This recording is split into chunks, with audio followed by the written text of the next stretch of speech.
Okay, see that little yellow thing in the center there, that orange thing? Those are really sticky. They're seed pods. And I found one in Teresa's hair. And she said, "Did you taste it?" And she said, "My orchids give off this sticky stuff. It's really tasty." And I said, "No, I didn't taste it." By the way, this is the path. You heard the bicycle go by. I said, "No, I didn't taste it. I mean, it might be poisonous, but I think it's designed to, like, stick to animals. And, that way it will carry them to a new location where the plant can propagate." And she said, "Well, yeah, but you still should have tasted it." And I said, "No, that's all part of the plan. The animal gets this thing on its fur, and then it realizes it's there. And after it's gone a little ways, it tries to get rid of it with its teeth. And when it does that, it licks it, and it's a poison. And the poison kills the animal. Animal dies on the spot. Seed falls on the animal, and there's ready-made fertilizer. So that's not part of my plan, although it may be part of nature's. I'm following Teresa now into this area off the trail where We were just looking at an eagle, by the way. May have been a bald eagle. It was a young eagle. Teresa saw it catch a fish in the river there behind us, and then it flew off. It was just gorgeous. And of course, I don't have any video to show you of that, but Teresa's on the quest of something else here near this lone pole. Don't know what it's for, but it's got a big old cable on it.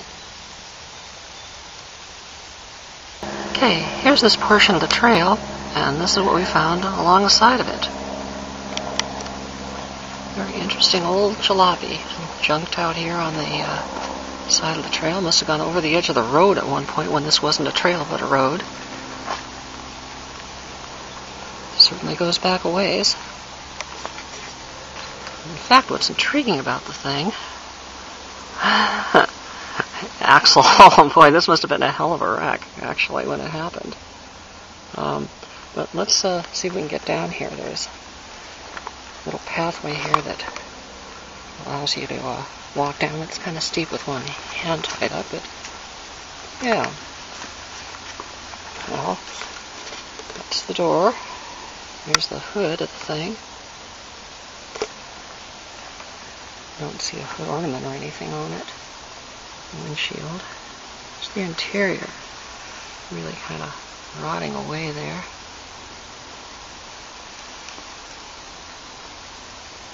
Nice spider web. I think this is going to call for bringing out the still camera. Okay. That's what we're going to do. Just another little side trail off of the paved road, leading us into the woods and way off into the distance. Okay, this is what we're walking up on this little side path, off a side path that we had taken. Interesting old artifact. What this was.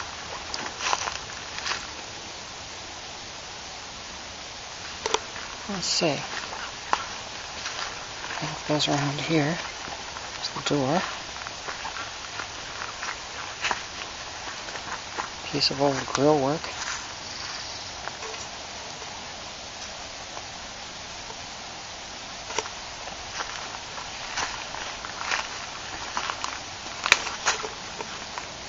Wonder when this ended up here and how it came to be here.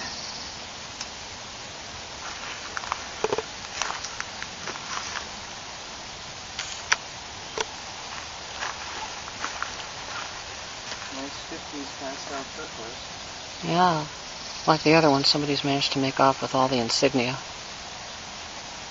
This one's been chopped. Yeah. Cut. Really Yeah. soft. Wonder what the deal is.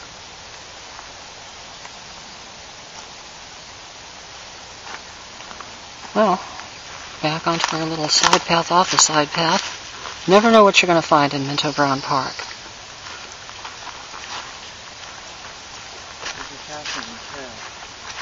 A what? Fascinating trail, yes. Well, just as a reminder, Minto Brown Park was named after a politician and a drunkard. The drunkard came first, Brown. Got himself a nice island here. So you're saying that you can't be one or the other? That's true.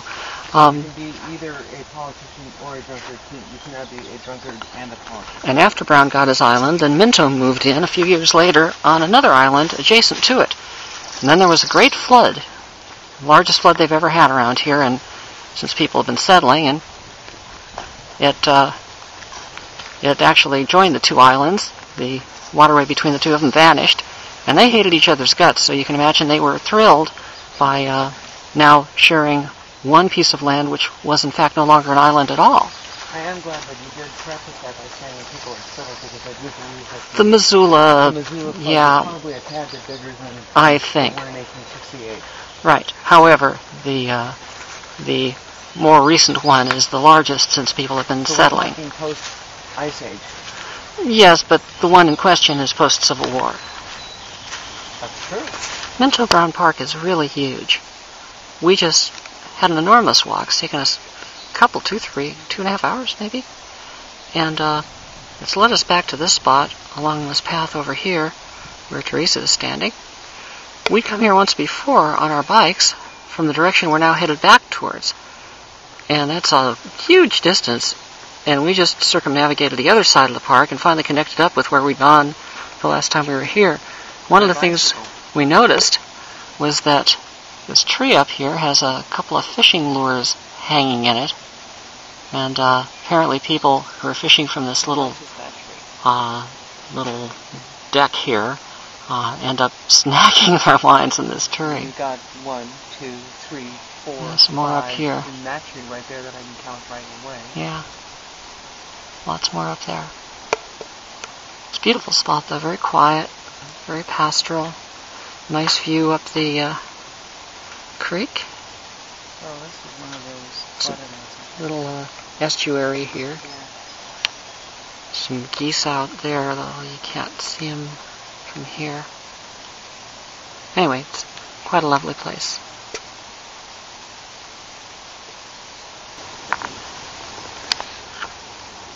You could do a much better HD movie.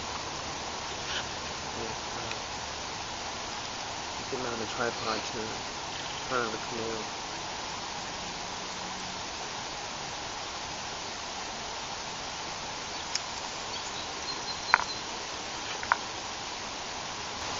Okay, here we're in Minto Brown Park, and there's a little snake out on this day on the road. We've never seen a snake in Minto Brown before.